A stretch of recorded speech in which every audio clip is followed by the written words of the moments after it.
కోపం అనేటువంటిది మానవ సహజం.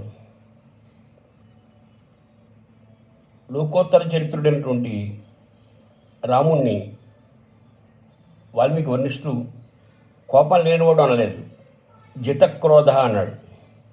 అంటే క్రోధాన్ని జయించగలడు, అదుపులో పెట్టుకోగలడు. అందువల్ల కోపం రావడం తప్పు కాదు, కానీ కోపం వచ్చినప్పుడు ఆ కోపాన్ని అణుచుకోగలిగే శక్తి ఉండడం కూడా మనకి ఉండాలి.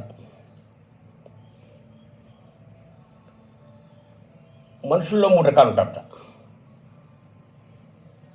భిద్యంతే సతి కోపే గ్రావవత్ అధమాః సువర్ణవత్ మధ్యమాః అంబుని బాణక్షతవత్ సజ్జస్యామ్యతి మహాత్మనాం క్రోధః. మనుషులు 3 రకాలు ఉంటారని చెప్పుకున్నాం కదా. అధములు కొంతమంది ఉంటారు, వాళ్ళ కోపం వస్తే భిద్యంతే సతి కోపే గ్రావవతు రాయిలా విడిపోతారట.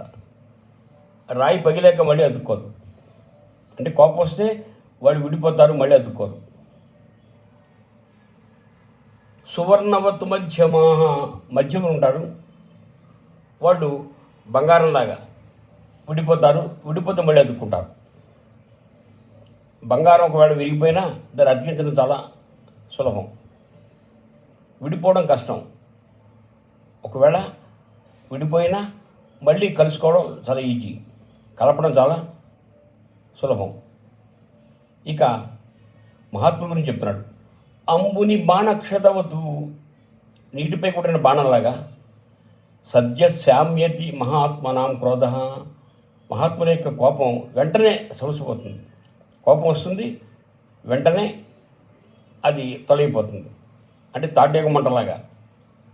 అందువల్ల కోపం రావడం తప్పు కాదు, కానీ ఆ కోపాన్ని వెంటనే ఉపసంహరించుకునేటువంటి శక్తి ఉండడం కూడా మానవునికి అత్యవసరం అనే విషయాన్ని ఈ శ్లోకం చెప్తోంది.